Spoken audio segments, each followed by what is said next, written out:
All right, we're live. Awesome. Yay. Let's So go. welcome to flu season plus pandemic. Are you prepared? I'm Dr. Natalie Gianforte here at Minnetonka Family Chiropractic, and I'm so excited to have Dr. Bob Zajac join me tonight, join all of us tonight, and just bring you guys some great information. So he's a board certified medical doctor, specializes in pediatrics, has earned his MBA, and can't wait for you guys to hear some of the wisdom that he's going to bring this evening as well. And really our goal, we've determined this is not going to be some, formal presentation. Our goal is really to just have a dialogue and really just share with you guys some of the principles that we live our life by, that we, manage our health with. And the hope is that you can turn around and really apply some of those principles to the current reality, that we're all living in. And we're also going to give you 4 specific steps that you can walk away with that's really going to help you and your family thrive, through this season that we're entering. So funny story. Actually, before I get into that, let us know that you're here.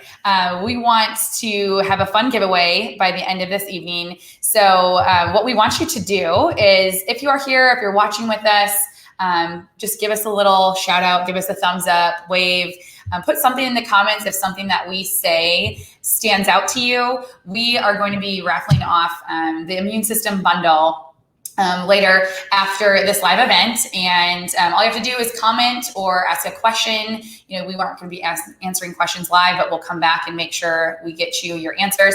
And then if you want an extra ticket, so if you comment or like it, give us a thumbs up, you'll get entered in to win the raffle for this immune system bundle. And if you share it on your own page, you'll get an extra ticket into that raffle. So make sure to let us know that you're here. But as we move into this evening, some of what we're going to cover, I think, will reinforce the way that some of you, approach your health already. And for many of you, the goal is to really maybe help you think a little bit deeper and maybe challenge some of the current thoughts that you have about just how you're managing your health. And I know we both recognize that our patients are all on a wide spectrum when it comes to their health journey. So the goal is to really just help you progress, wherever you're at, by the end of this evening. So funny story. I remember when we first met, which was like 6 or 7 years ago, when you first opened your practice here. And we were both actually at the Southdale Mall at a holistic pediatric event. We both had booths there, and we started talking. And I just remember from the first time that I met you, and you kind of was, you're sharing your story about just where you came from and what led you to opening your practice here. And I know you've had just a mindset shift over the years of, how you approach health as well. So I think that's very timely for you to share, because I think it will speak some light into just, where most people are at as far as their journey goes too. Yeah, and thank you. What's really interesting and exciting for me is that we have these types of conversations all the time. And why not just go live and have people listen in as we talk about health and wellness? And when I talk about where I've been in my life journey, it's a little embarrassing and humbling, and I'm old and I'm tired, and yet sharing what that means, I don't hesitate to tell people that they would have hated me when I became a medical doctor in 2003. The biggest jerk of a jerk doctor you ever would have jerky met. Because in medical school, we learned that traditional Western medicine is the end all, and everything we learned in medical school is everything we needed to know to provide the ultimate care for patients. And as I shared with you on that day, I remember that day very clearly, that I realized right away in my first couple of years that I didn't learn everything I needed in medical school. And one of the local chiropractors and from the surrounding communities were working with my patients, and I hated it because I was taught I was supposed to hate it, right? Right. Chiropractors will kill you and they never help, and medical doctors will, the third leading cause of death in our country are medical doctors. So let's just check the ego just a little bit. And all of my patients who were following the advice of the local chiropractors in the surrounding communities were healthier, and they didn't need their antibiotics, and the little constipated babies would poop, and all the babies with reflux would get better, and diet changes and lifestyle changes. And I started to recognize that there was a different patient population, the healthy ones, and then the ones I was working with. that was really hard for me after so many years of training to realize that I actually wasn't as prepared. And that led to my change in what I love. I love that day and all my chiropractor friends. And I've really seen that working together, our patients are always healthier. And that is exactly why we both do what we do. Totally. Love that. That's so good. So good. And here we are. Medical doctor, chiropractor, same room.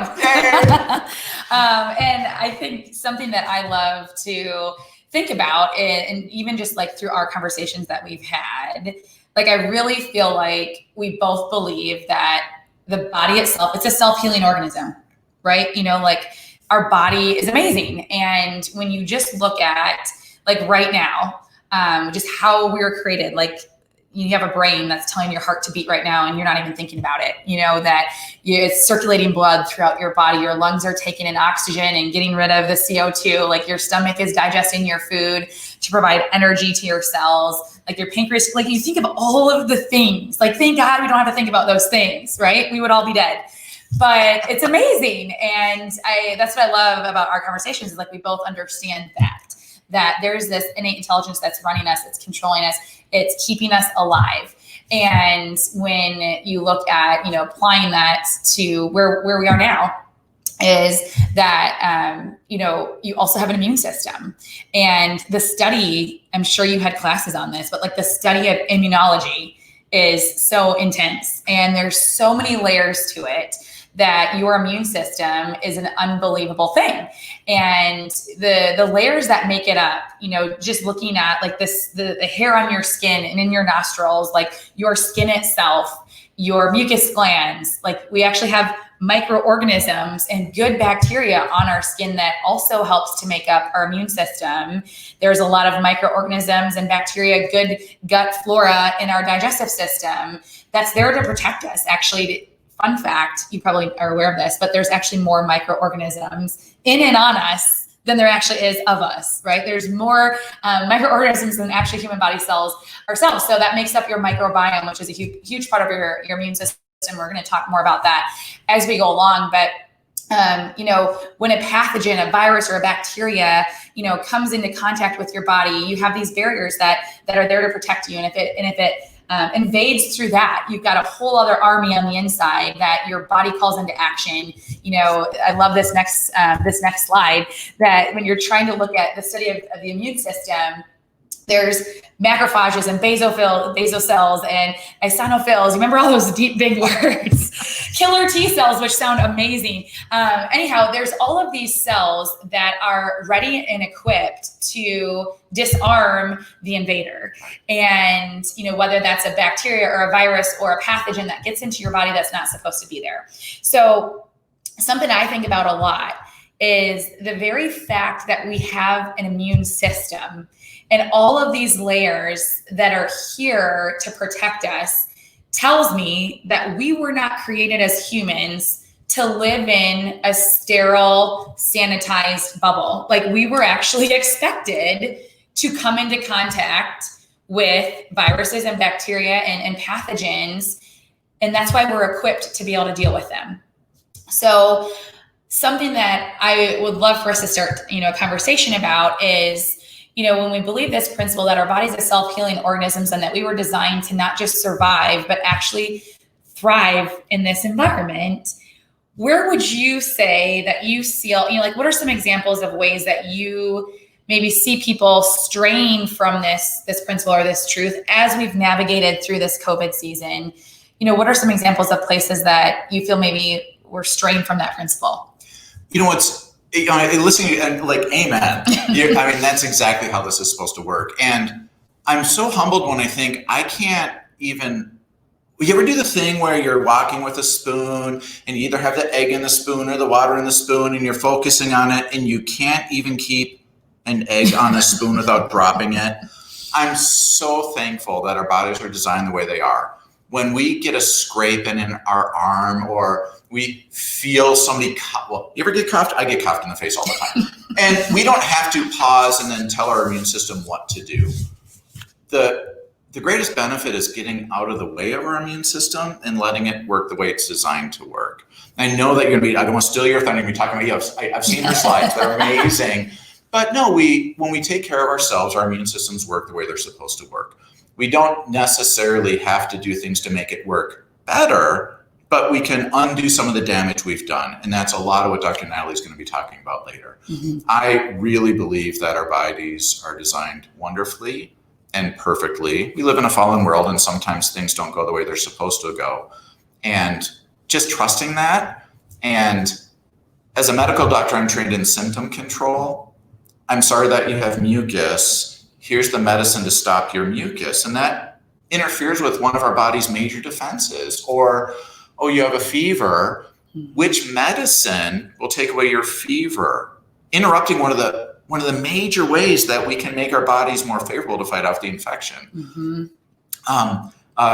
Maybe you don't drink a whole bunch of alcohol, hurting your immune system, or maybe you try to clean up your diet a little bit, some of the things that you'll talk about. Yes. When we step back and let our immune systems work, and when we allow that to happen without medicine jumping into the way, now, sometimes you need a good night's sleep, and sometimes you need to use a medicine to help yourself, such as if your appendix is about to burst, we don't smooth your aura, we take out your appendix, but swing by your chiropractor on the way home, and maybe some essential oils. Love it. Yes. You're good. This is awesome. So, I feel like it's huge. Like, our bodies are created to fight things off, as you're talking about, and some of those symptoms that aren't so fun, we're going to give you some ideas on how to deal with that, in that 4-step process.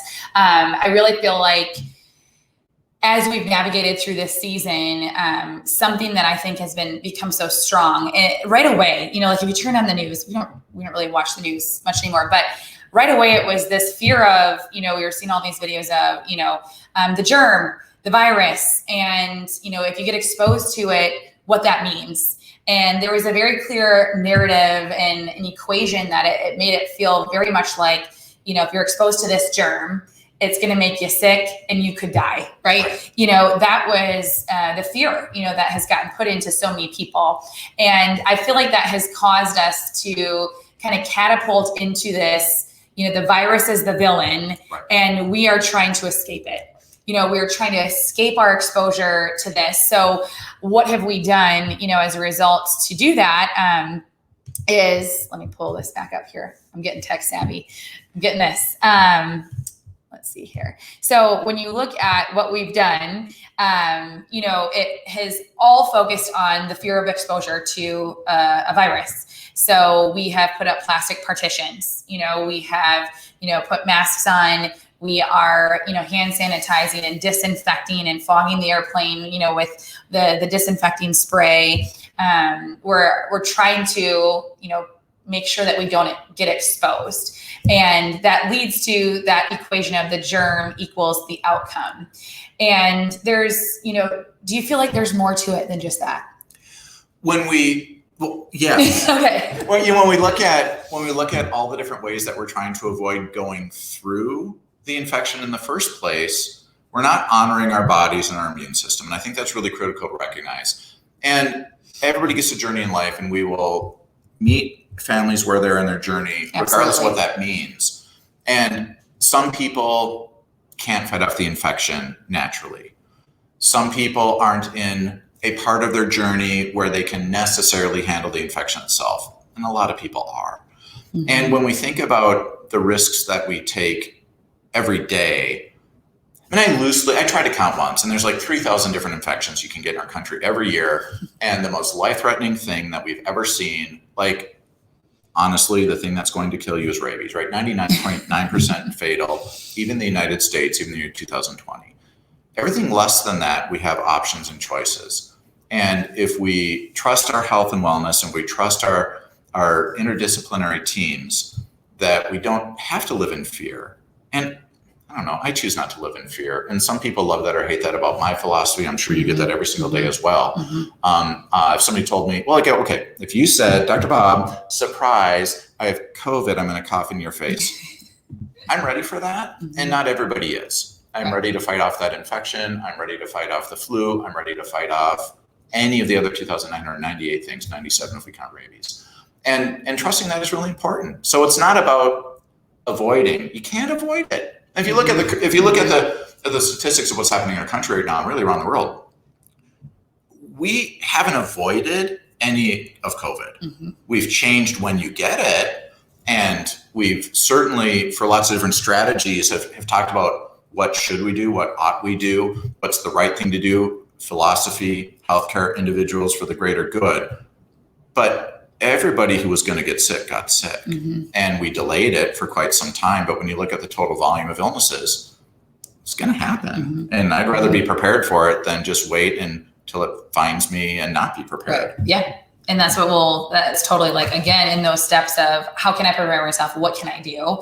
We're going to be covering those. And something that I often think about is kind of along the same lines. You could take a classroom of kids, and if you cough the whooping cough over all of them, and they all got exposed to a germ, would they all get sick? And what does and what does sick even mean? Right. Right? Would bacteria enter your eyes? Yes. Enter your nose, wonderful filter. Enter your mouth. Well, sometimes that happens too. Would it land on your skin, and would you rub it in your eye or your nose later? Would it land on you, and 2 hours later when you eat lunch and you didn't wash your hands, might you get sick? The vast majority of people who are exposed to germs don't experience meaningful symptoms. And why is that? That's my biggest question. Why is that? So, that's where it's like, what is the difference? All of these kids, if they all got exposed. So what is the difference there? What would you say is preventing them from getting, more deeply sick? Honestly, like you look at the person who got sick compared to the 19 who don't get sick. And what happens? Either they already had the illness, so they're prepared to fight it off. Yep. They had illnesses that were similar to it, so they're mostly prepared to fight it off. Or their body just worked the way it was supposed to be. The first time they usually get a little bit sicker the first time you go through it. Yep. Think about like the novel flu season, like right. a strain of influenza that hasn't gone around for a while. And some people get a little bit more symptoms, and for the most part, they still do okay. Yeah. And with COVID, totally. I've had coronavirus for 20 straight years. I have 8 kids, and I've had their mucus in my mouth as well. And when you have that many different exposures, you just don't get as sick. My immune system is fully prepared for that. I never get influenza anymore. And if I do, I didn't know it. And that's pretty awesome. Yeah. So it's totally, everything that you're saying there, it's your body being equipped to fight it off. It's your immune system and the function of all of that and how well that's functioning. Right. That is what's really, protecting them. That's the difference of, the level of sick, that right. people get. So, I love this. This is a quote from BJ Palmer, who was the developer of chiropractic. And what he said is, if the germ theory of disease were correct, there would be nobody living to believe it. And that's a bold statement, but really what this is saying is that if it was just the exposure to the germ, if that was the only factor, that if you got exposed to a germ and it got inside your body and it caused you to get sick and it caused you to die, then we'd basically all be dead, because we've all been exposed to germs and bacteria and viruses throughout our life. So the difference that this is pointing out is that the real difference is actually in the health of the host. The difference is your body there and ready, to fight it off. And, this is so true when it comes to COVID itself. And some of the recent, in September, reports that were found on the CDC website, I'm sure you probably have seen this. But basically what they reported is 94% of the people that have died related to COVID, basically they had comorbidities, which the average was actually 2.6, 2.6 comorbidities, which means that their body was already sick. And that decreased their immune system's equipness and effectiveness of being able to deal with this virus. So, what that tells me right away, and a frustration that I've had that I've just wanted to get out to people, is like, this is why we got to get healthy. Right? This is why this is the importance of health. Like, what, in my opinion, what we should be pushing out is, holy cow, I got to get off the couch. I got to start eating better. I got to start building, getting healthier, because that's what's going to best equip you, to really thrive, during this season. So I have to interrupt you. Yes. Because I knew Dr. Natalie was going to say that. And as I thought about our time together tonight, I really think that was going to be one of the most powerful statements to come out, that germ death, what's the missing piece, and what piece can we control? If you never get exposed to the germ, I'm not sure what kind of life that is. Yeah. So preparing to be exposed to the germ gives us the power of our own health. Yes. And to live life, and to not do it fancifully and whimsically where you don't take care of yourself, but to have that mindset to be prepared for when that happens. Exactly. So, I'm sorry. No, I love it. I love it. And that is so powerful. It's so powerful. And that's that's what I wish people were hearing more of, that the empowering part of the equation is what you can control. And you can control your health. You can control the state of your health through your lifestyle and through some of the, like I said, the 4 steps that we're going to cover. So the true equation really is, it's the germ plus the health of the host that truly equals, the outcome. So before we move into that, something that I wanted to cover is, even worse is, than some of the ways that we are trying to protect ourselves. Something that I can't escape thinking about are some of the ways that we are trying to protect ourselves, are some of them harming our health and potentially affecting our long-term health, as a result. So as we, look back at what are, some of the things that we're doing to protect ourselves, I'd love for us to just spend a few minutes on, what are some of the potential harms that can propose? One of the things that we learned right away in our training in medical school, antibiotics will kill a bacteria. And yet there's a pressure on a medical doctor to prescribe an antibiotic, even if you have a virus or pink eye or anything, because people want to get back to work. And so they're making healthcare choices that have no benefit at all and potentially a risk or harm to the host or to us.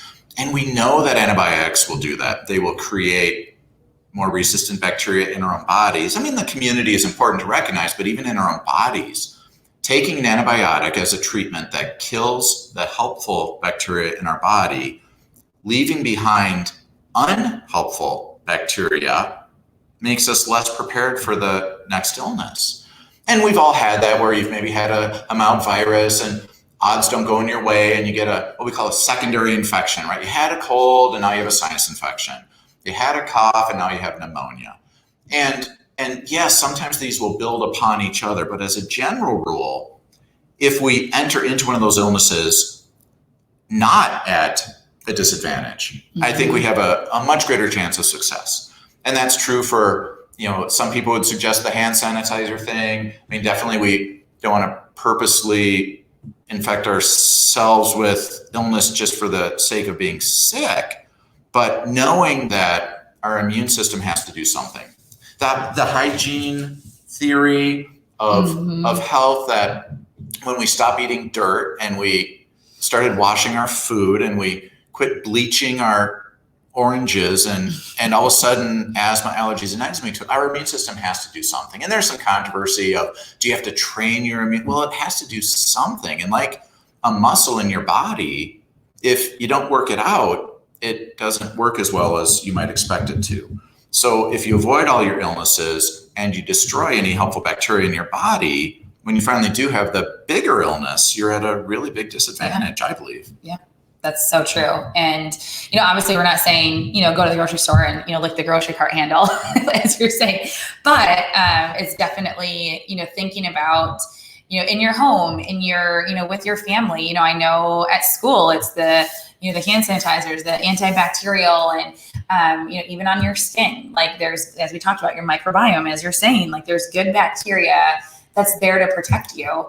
And the antiseptics, the antibacterial, chemicals don't know the difference. And that then strips your immune system and can actually make you potentially more vulnerable. So, obviously washing your hands with a safe soap, I still say, yeah, of course, wash your hands, but, don't be washing them with chemicals that are leaching into your body and can also have an effect, on your long-term health. And I was actually just reading this article that came out just this summer in July, and they're talking about the most important challenges that lie ahead as a result of like the microbiome being affected from the COVID-19 pandemic, and what's that going to lead to when it comes to our microbiome and our long-term immunity and or health within. So just being aware of that, as you mentioned, I've read many studies that link that, of especially at younger ages when we're exposed to the antibacterial products in kids, it definitely can be linked and correlated to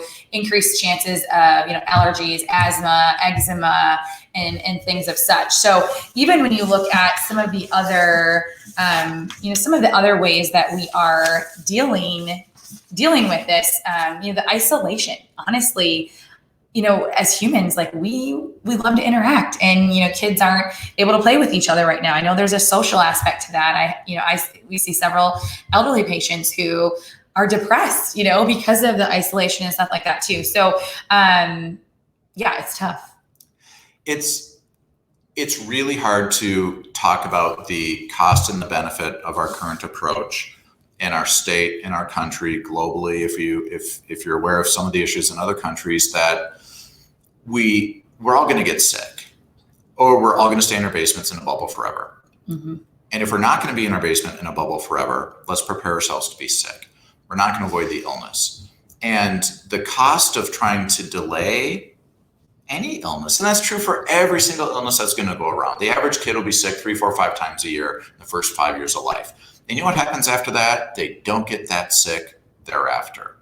The adults who didn't have some of the childhood illnesses when they're relatively mild are miserable, because the older they are, the maybe the less we've taken care of ourselves, or the less our body has been prepared because we didn't have all that training with our infections. Hand, foot, and mouth in an adult is miserable. In a kid, they need a coconut water or breast milk popsicle, and they're fine. And that's pretty cool. Yeah. Yes. So a question I've been, kind of excited to pick your mind about too is, I know a lot of people are holding out for a vaccine, sure, right? And a lot of people are, thinking, okay, once that's available, I'll be able to go out and about and feel more protected, if I have been able to get a vaccine, for it. And, the logic behind it, right, the logic is, okay, if I expose myself to a weakened virus, right, that I'll build a stronger immunity to it, and I'll be more protected. And if I come into contact with the actual virus, my body will be stronger if I get it off. I feel like that's kind of the logic behind any vaccine, for that matter. But what I don't feel, so a lot of people think, okay, it's just the weakened virus in that vial. And I know that's what I thought for years, growing up. And what I would love to hear more about is, like, what else is in there? What are some of there's other chemicals and preservatives that a lot of people aren't aware of that are also in that vial that are getting into our bodies. And, there may be some potential dangers and some potential health effects that they could have. So what can you speak to for people there? We should probably go ahead and inform our audience that we have now extended this to be a 3-day weekend online live event. Because that's exactly the question. I hope you're comfortable. What's the benefit and what's the risk of any intervention? And we talk about just healthcare in general. What's the benefit and what's the risk? I would agree that our bodies can handle a little piece of a virus or a little piece of a bacterial protein, and many professionals will acknowledge the fact that if I lick your microphone, or I touch the table and lick my hand, or a kid coughs in my face, and that does happen. I was boogered by a kid once. It was like she shot boogers right into my mouth. And that's happened a couple of times. And I was like, okay, I'm going to get sick. And I didn't get sick. Why? Because I could handle the 10,000 different germs that came in. And you probably have the strongest immune system of anybody. I tell you, going through that and being okay. So when we talk about the benefit of a vaccine, the benefit would be that it tries to mimic our natural immunity. And I think that's a fair benefit to concede, that you might get some additional benefit having been exposed to a weakened version of the virus or the bacteria. Absolutely. And Dr. Natalie, if there was no risk, why wouldn't you do it? Right. The hard part is that families that we work with and naturally minded families around the country really want to be informed. They want to have that informed consent on what else is in the syringe, what else is in the vial. Which I think is so valid, right? Like if it's something that's going into my body or into my brand new baby's body, right? Like, man, as a parent, like so many things change when you become a mom, right? All of a sudden, like your world gets extended and there's so much more that you're thinking about. You're not just thinking about yourself, you're thinking about the well-being of your child. So I think especially as a parent, especially as a mom, that we innately want to know, okay, what's all in this? Right? Let's use an example, maybe a make-believe scenario real quick, if that's okay. Yes. Let's pretend like there is a product available on the market. Let's call it Bound Up, made by Monsanto. And if you read the information about this wonderful product from the person who sells it to you, you will see that it increases your food yield in your garden. You don't have to spend all your time weeding. And it might even save starving children around the world. That sounds awesome. And if you only hear about the benefit, because those are actually true. Those are true benefits. If somebody were to say, but that sounds almost too good to be true, is there any risk along with it? And if I say no, and I'm the one selling you this fictional product, then if you believe me and you don't challenge it, you just accept the product. Now, let's just say that somebody doesn't accept that at face value and they want more information about what the risk might be. And let's just say that they, through legal proceedings, open up the other file cabinet and find out that it causes cancer, fictionally. Now it's a different discussion. You might get a benefit that you might or might not want or need, but now there's a risk. And really, I mean, all snarkiness aside, that's the whole informed consent with vaccines issue. That if they were perfectly safe, we wouldn't need a law that protects the vaccine industry. Correct. If they were perfectly safe, we could show you the inert placebo-controlled research studies so you can look and say, how do they compare for the risk and the benefit?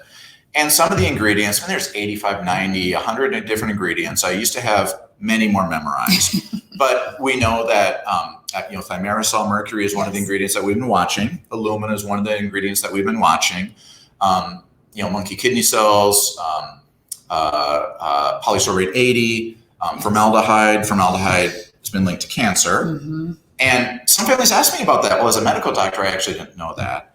And so I had to study it. And when we see that something like formaldehyde in one of the vaccines might cause cancer, I think if you're giving true informed consent, you have to have that discussion. Mm-hmm. And it doesn't mean there's a right or wrong decision for the individual patient, but at least know that in anatomy class, we weren't allowed to wear our clothes out of the lab because we were contaminated with formaldehyde. Yes. And it was a very scary thing when they told us in anatomy class that working with formaldehyde in the embalming process could cause cancer. And sure, it's in a pear, but you're eating that. You're not absorbing it through your skin or injecting it. Mm-hmm. And one of my patients, and I know reasons of confidentiality, she knows who she is, showed me the package insert of one of the vaccines. I forget which one it was, that it was never ever studied to see if it actually is linked to cancer. So we have a cancer-causing ingredient in the vaccine. That's the risk part. A pharmaceutical company telling us that they have never studied to see if their product causes cancer.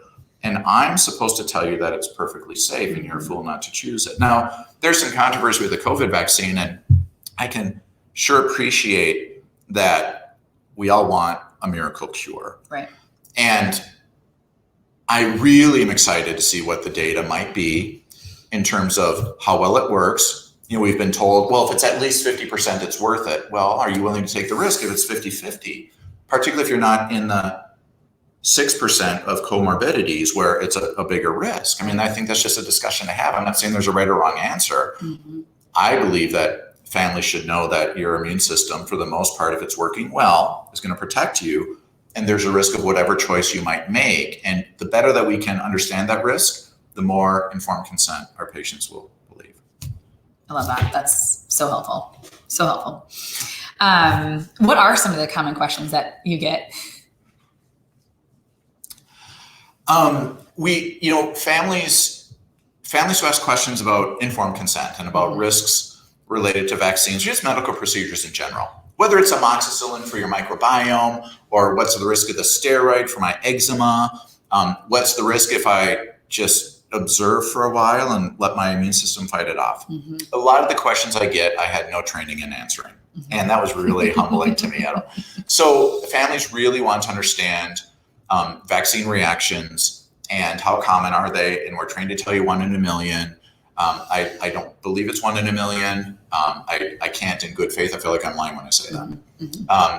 As you know, I've studied over 3,000 hours on the vaccine risk side of the equation. Yeah. And I'm uncomfortable pretending like there isn't a risk. And that's why I support parents' choice. Yes. So when there's an unknown risk, we can't guide you. And when we know what the risk is, then you can make your own decisions. The parents a lot of times will ask me about genetic predispositions to the susceptibility of the disease itself, or to a pharmaceutical or a biologic that we might use as one of the treatments. Different genetic mutations, family histories of autoimmunity. And when we look at the package insert, I mean, this is really hard because there are disclosures of things that have been reported either through the vaccine adverse event reporting system or through the pharmaceuticals package insert for the vaccine, 17, 18, 19, 33 pages of information on some of the studies that were completed, some of the serious adverse events that they witnessed, ranging from fever to soreness to crying baby to death and everything in between. And the argument would always be, well, just because somebody reported it doesn't mean that it's related. And I think if we're scientists, we can recognize that we also can't just discount it because we don't want it to be a relationship. Yeah. And when I'm being I overuse the word snarky all the time. My mom called me snarky once and she was actually right. If you're riding your bike and you fall off and you skin your knee and you start to bleed, we're trained to tell you that you are probably meant to be bleeding anyway. It was just a coincidence that it happened when you fell off your bike. And parents know when it was the bike. And that's, I think, something that we have to honor and respect in the discussions. It doesn't mean it's right or wrong. It doesn't mean that you therefore only have one choice to make. It's additional information in your quest for health. Yeah. As a parent too, I think one of the biggest things that makes me feel uncomfortable around, vaccines in itself is the Vaccine Injury Act of 1986, where basically the company, is not held liable for any effects that their product may cause. And since then, there's been over $4 billion that have been paid out to people who've been injured. And, so that, right away tells me okay, there is a risk, and every family has to navigate this themselves, and that's where, as you're saying, making an informed choice is so important. And I've heard patients or people, feel well, I just, my kids wouldn't be able to go to school if they weren't vaccinated. And I just actually got this in the mail this past week, and it says, are your kids ready? This is the Minnesota's immunization law. And, it walks through all the different vaccines that your kid needs to have to be able to go to school. And at the bottom, I think a lot of parents aren't aware or aren't sure that what if I don't feel good about giving my child this specific vaccine or the flu shot or whatnot, do I have an option? Can my kids still go to school? So I wanted to share that with people that, right on there, it does say, if you do have a medical exemption or conscientiously oppose any of these vaccines or all of them, a legal exemption is available. And basically what that means is you print off a form, you fill it out, and it just has to be notarized. And so, yes, your kids, to answer that question, yes, your kids can go to school if they aren't vaccinated for all of the required vaccines or for any of them. I just wanted to bring that up because I think it's pertinent for people to know that you do have a right to make an informed choice, as a parent, and that's important, as your children, and being able to stand up and make the choices that feel good to you. And I often tell people make informed choices and trust your gut. Trust your gut with what you feel like is right for your family and for your kids. Because like I said at the beginning, we are all on a different health journey. And man, that's where education is so important, and continuing to learn more and digging in yourself I recommend that to everybody for any topic. If I'm going to buy a TV, I want to know, what are my options and how should I navigate that to make sure that I'm making the right choice? I feel like we all do that in our lives, every single day. So I think it comes back to, whatever our decisions are, is continuing to try to shift from being the outside in thinking to more inside out thinking. And that's really where I would like to head next. Yeah. Unless you have any other statements you want to make there. I want to close my part by saying that Minnesota state law requires medical doctors to inform their patients that they can opt out of vaccines. Statute 121A subsection 3B, 121 something, I'll say that. And that's how you know this is live, because otherwise I would have looked it up. And in Minnesota state law, if I don't tell a patient that they have an option to opt out of a certain vaccine, I'm violating the law. And when it's built into Minnesota state law, I think we should honor that and at least have the discussion. And 100%. I suspect that will be true for the other COVID vaccine or other versions of vaccines that come forward. Minnesota state law is different than other states and federal. But to your point of a federal law that protects the vaccine industry, do you know why your car doesn't explode when you're rear-ended anymore? Because it used to explode and they got sued and then they fixed it. Yeah.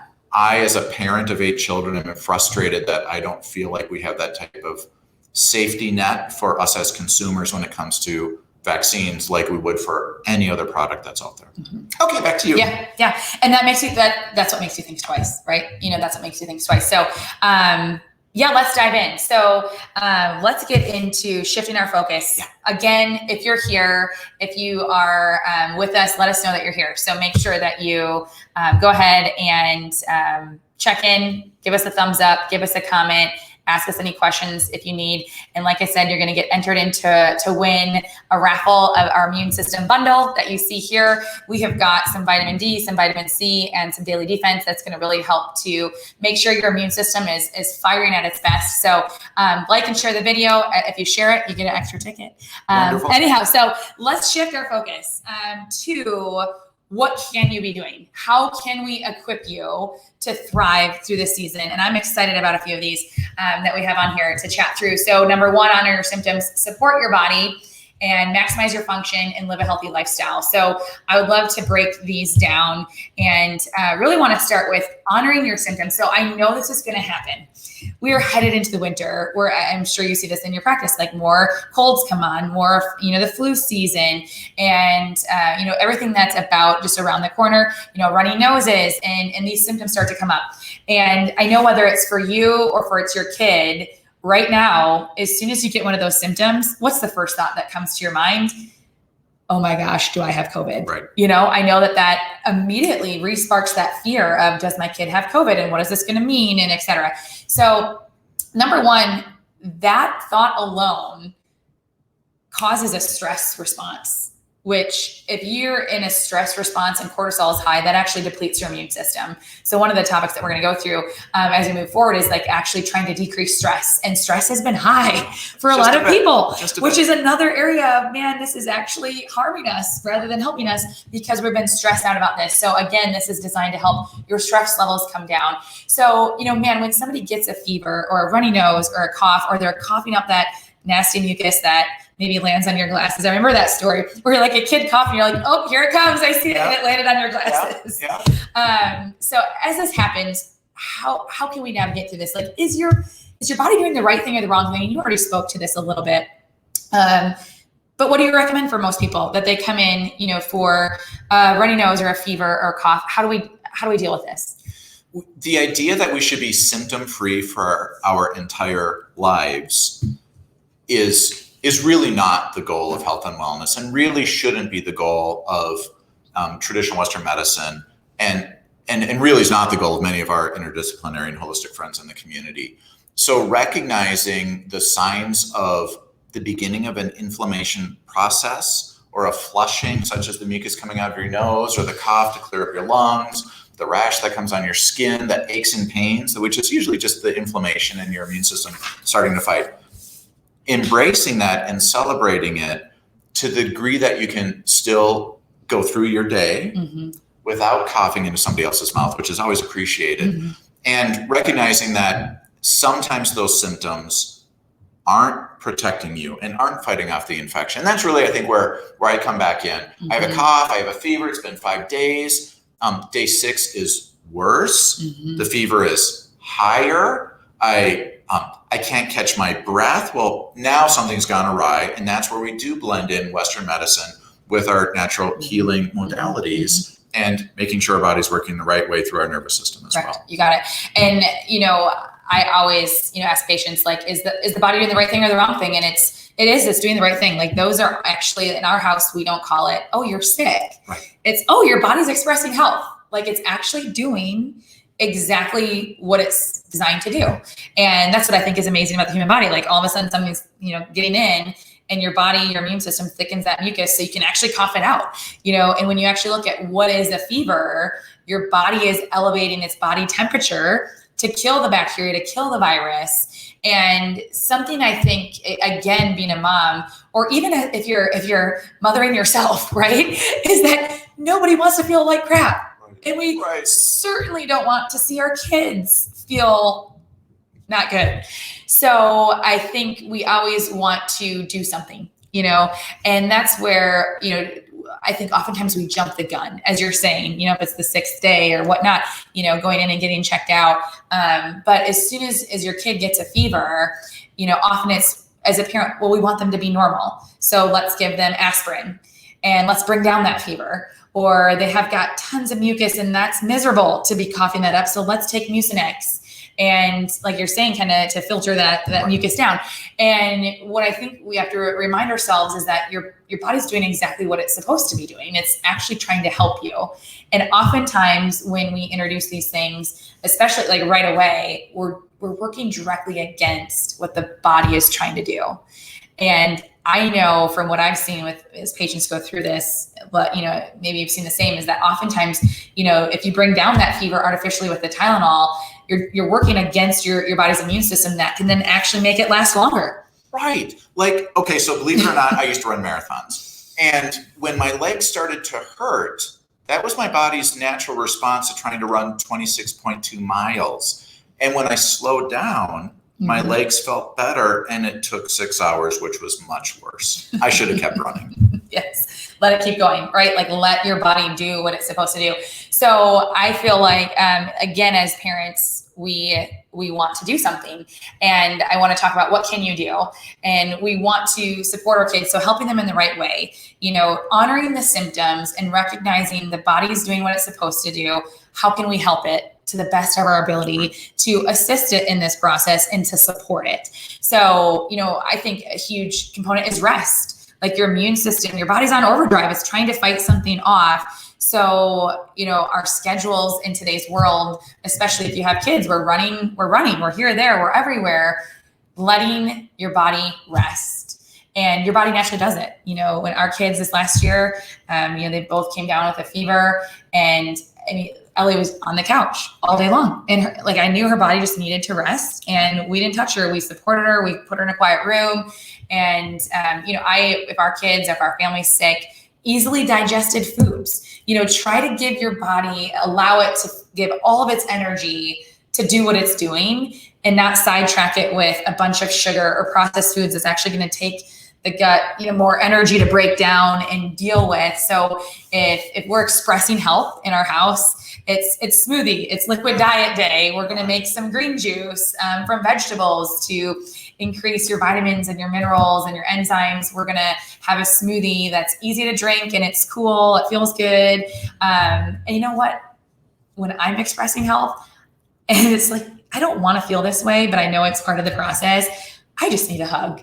That's when you'll hear from my husband. I'm like, I don't need you to fix this, but I just need a little love. Like, I need a hug. I need you to care about me. Maybe make me dinner.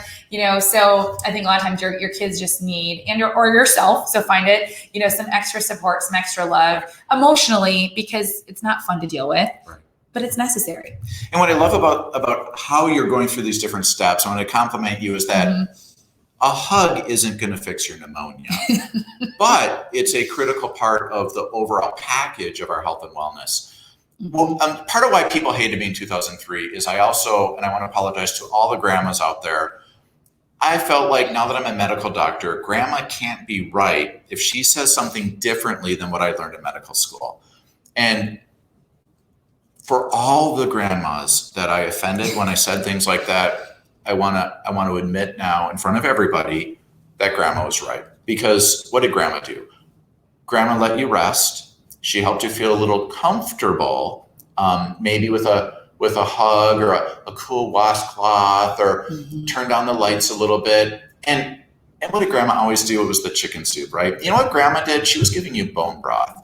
Like, it wasn't out of the can with sodium and artificial flavors.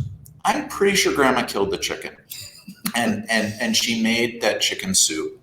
And that was really healing. So I was on Cleveland Clinic's website earlier today. I'm just looking at what are people saying and seeing them recommend garlic and seeing them recommend some either bovine or goat colostrum, some good antibody-rich, the equivalent of bone broth and some of the smoothies that we might do, and offering your body some additional natural options to get through this without impairing our natural defenses is such a critical piece. That's huge. Yes, I love that. And so, some immune, boosting, supplements. I love the bone broth. That's another thing. And when you warm it up and you drink it, just with some garlic, a little bit of salt, a little bit of pepper, it's actually great, especially on your throat. So, some other ideas, again, things that we increase. And as we head into the winter, our family, it's we're not exposed to the sun. In the summer, we're in the sun a lot. So in the winter, we take vitamin D that has some probiotics so your body digests it and absorbs it better. We increase our just kind of daily doses of vitamin C. And a lot of these things, if you're eating a well-balanced diet, if you're eating fruits and vegetables and healthy fats, we're going to talk about nutrition too, but if you're eating a healthy diet, you're getting a lot of these nutrients, from your food. But especially, in the winter, we will load up on some vitamin D and take some extra vitamin C, some zinc, to support our bodies and support those, your immune system and fighting things off, especially if you're in the rut of that and whatnot. So again, give us a thumbs up. You'll get entered into win that immune system bundle. But the third thing we want to talk about is just maximizing your function and through chiropractic care. And, I love this quote by BJ Palmer that he said, while other professions are concerned with changing the environment to suit the weakened body, chiropractic is concerned with strengthening the body to suit the environment. And the major way in which we do that is by removing interference to your nervous system. So as we talked about at the beginning, like your brain, through your spinal cord, through your nerves, literally connects to every single cell in your body, keeping it alive, telling it exactly what to do, when to do it. It's a feedback loops, signals go from the brain to your body cells, and then from your body cells back to your brain, constantly flowing. And through our lifestyles of, sitting at a desk, and now kids have iPads in school and they now call it text neck because kids are like this all day long. And, through our posture or then even sports and accidents and falling off your bike when you're 5 years old, these things can cause your spine to shift out of alignment. And that ends up impeding and interfering with the signal from your brain to get to where they need to go. And the longer that sits there, and here's what's interesting. A lot of people think like, well, if my body's out of alignment and it's affecting my nervous system, or we think of a pinched nerve, most people think about like radiating pain or numbness, yet only a certain percentage of your nervous system feels pain. So, I just took x-rays of somebody yesterday that had like a scoliotic curve, in their lower back. The spine should be straight and it's totally curved. And they're like, but I don't have any back pain. I'm like, yeah, but actual medical journals have proven, that people that develop and live with scoliosis, it can affect their health at the end of their life because those organs shut down sooner if there's been damage and pressure on the nerves that lead to them. So, I know this as I know many different chiropractors and have great relationships with a lot of us. That it's not just about neck and back pain, right? And that's exactly why we would adjust a baby, because from day one, the birth process and the things that can happen that can cause their C1, their little spine to shift out of alignment. That ends up affecting their function and how that baby's body reacts to its environment, ultimately just overall function. So I would love to hear, do you have any specific examples of like how has chiropractic helped some of the patients, that you have? That's or what's your experience? When I became a believer in chiropractic, it was early on in my career. It was so hard to let go of the ownership of health as a medical doctor. And, the kids with ear infections didn't need to use the antibiotic. They changed their diet to a lower inflammation diet, got adjusted and avoided the surgery and the medicine. Kids with heartburn would get better, but I still didn't really get it. Yeah. So I just have to give a shout out to one of my really dear friends, Dr. Tom Ronning, because after a couple of years of me trying my hardest to just grasp, what do you really do? Yeah. Like, it's okay that I don't know how to do it, but when I'm recommending chiropractic care, and we do recommend it to our patients and to my pediatric patients, you're always so gentle with the kids, and thank you for that. Yes. Dr. Tom, I just looked at him and said, I just don't get it. And he stopped and we sat down, and I think it was like 30 minutes, and he was so busy, and he just explained subluxations and gentle manipulations and just everything. And I walked out of there feeling so empowered that now I understand how important the adjustment is. Yeah. Getting checked to see if you need adjustment or not, but also just the wealth of knowledge that you bring, just like tonight's presentation. Right. Yeah. Thank you. That's so good. And a baby adjustment, it's literally like this. It's not what most people imagine in their head. I have had patients walking going, oh my God, a baby's getting adjusted. What's happening? And it's like, oh, we adjust a lot of babies around here. And we don't hear, ear infections, or we don't hear, acid reflux in a baby, or we don't hear someone's headaches or their allergies. Really, it's just removing the interference to the body, and the body heals. That's what's amazing about our bodies. So for some of you, maybe you were feeling like Dr. Bob was at one point, that you're like, chiropractic, I've never really understood it. I've been intrigued, but not sure where to go or how to get plugged in. If that's you, all you have to do is go to our website. I would love to meet with you. One of our doctors in our office would love to meet with you and walk you through that. Walk you through, like, how can you benefit? How can you or your kids benefit from chiropractic? And if you have neck pain or back pain or headaches and, symptoms, those are the warning signs of, definitely something's going on. But we see a lot of patients for wellness to make sure their body's functioning at its best, because your brain through your nervous system also controls your immune system and how your body, fights things off. So if that is you and you're wondering, okay, you'd like to learn more about chiropractic, or I'd love to get my spine checked, all you have to do is go to maxlivingtonka.com, right on our website, and you just fill out a simple form it says, the new patient special, that you can get signed up. It's a scheduler right there that allows you to come in and meet with one of our doctors, and we will sit down with you and kind of go over your health history, do a full consultation, do a spinal exam, get some x-rays taken if necessary, to just really see where you're at and how chiropractic, like I said, could help you. So normally it's a $200 visit. Because you tuned in to our webinar here with Dr. Bob tonight, basically we are offering that if you get scheduled for $40, and that covers the cost of the x-rays and all of that. Again, that's a discount for being at this event. So in the comments, in the additional notes, just make sure that you write Dr. Bob event. That's what we're going to call it, because your name is just so easy to remember. So if you go to our website, maxlivingtonka.com, you fill that out, just put in the notes, Dr. Bob event. We'll make sure that you get that special, and then you can go right on there and find a time that works well. I know since we're, obviously streaming live, there's going to be people that don't live in our city and are also like, well, I'm intrigued by this. I would love to get plugged in. That's the amazing part about Max Living, is we have offices just like ours all over the country who have gone through the same training and live by the same principles. So all you have to do is go to maxliving.com and go to find a clinic near me. You type in your zip code and you find the closest office. So moving on with that, the fourth thing that I'd like to cover is living a healthy lifestyle.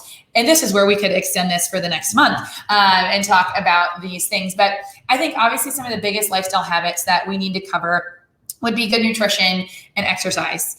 And, when you look at nutrition, the whole reason that I still remind myself about this, especially in the days where you're like, oh, do I feel like eating healthy food? Like, we're designed to eat to give our body the nutrients it needs to function. Right. And what's amazing is when you eat what we're designed, what our body needs, it functions better, and it decreases inflammation, and your gut heals, and your body has more energy, and you sleep better.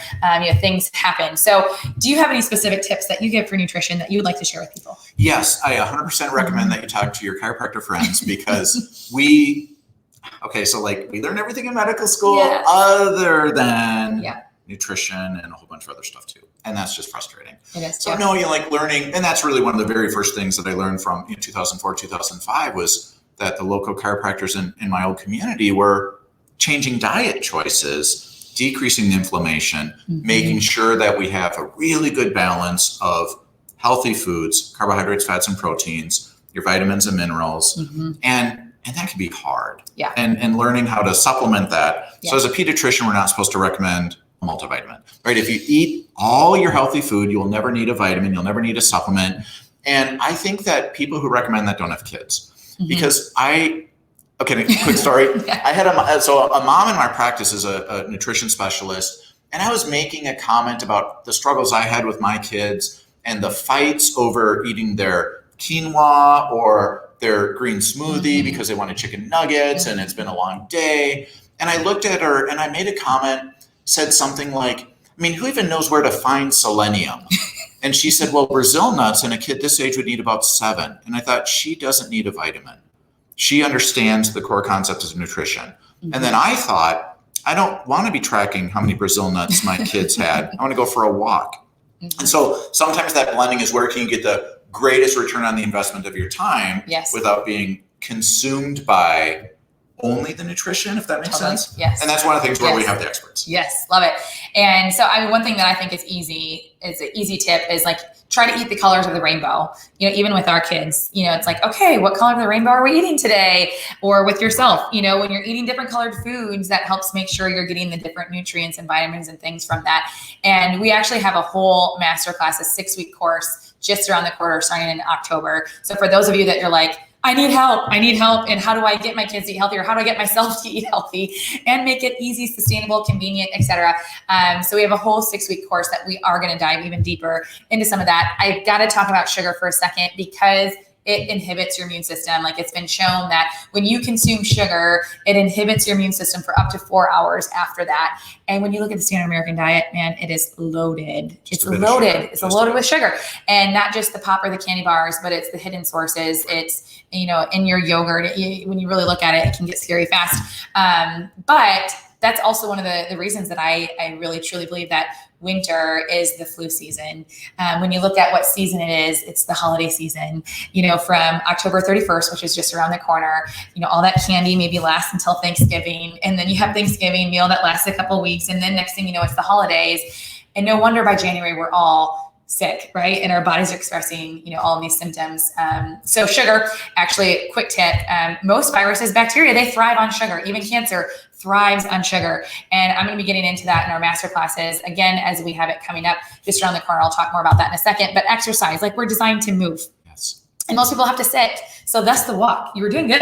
It was like, okay, we've got to get our exercise for the day. So we need to be moving, and most people sit all day. And I think the best way to explain this, as we're trying to, again, apply this to your immune system and how to boost your immune system, I like to think of it as if you think about a stagnant pond in the summer in Minnesota, right? That as the summer goes on, there's no water flow. The nutrients, the toxins aren't getting out. They're just staying there. And it's this stagnant pond that's a breeding ground for algae and all these things.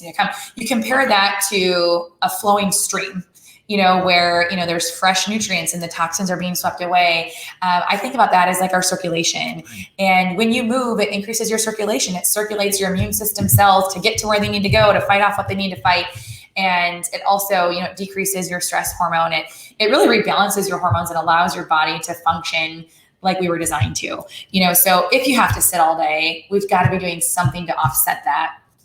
You know, through movement. Right. So again, that's going to be a topic on our masterclass. As I mentioned, I know we're already at about an hour, so I don't want to keep you guys here all night, but we are kicking off a 6-week masterclass. If you're interested in that, we are going to post a link in the comment section right now to a Facebook group that is our masterclass Facebook group. It's going to give you all the videos every single week. It's basically a 20 to 30 minute video for 6 weeks straight that you can plug into, listen to throughout the week.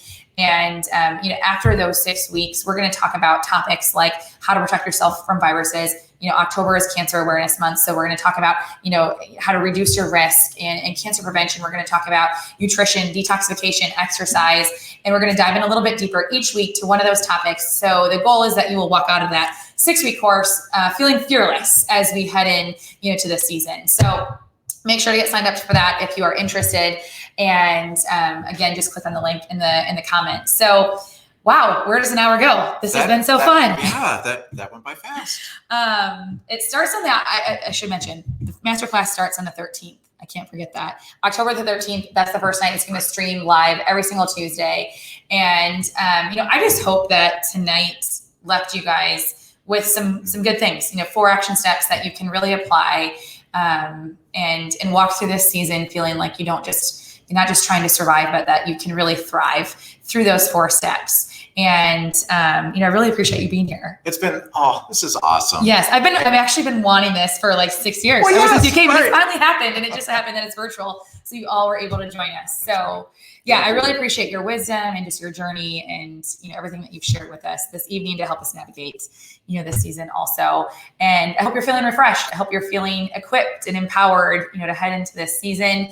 Again, one of the best comments for us is for you to like and share this on your page, because it'll reach more people that likely, your friends and family that need to hear some of these same core principles as we navigate this time as well. So again, make sure to comment, make sure to like it, let us know that you're here, and we'll make sure that you get entered in to win the immune system bundle. And, one thing I want to leave us with, I feel like everybody is, everyone wishes that they spent more time, money, and energy on their health once they get sick. Yeah. I often tell patients, I think the one thing that kills more people than heart disease and cancer and even COVID is procrastination. Nice. Isn't it? It's like, as a human, it's so easy to put our health on the back burner until it's burning at us. So that's why we're here for you. Again, thanks for being with us. Really appreciate it. And all of you, be blessed.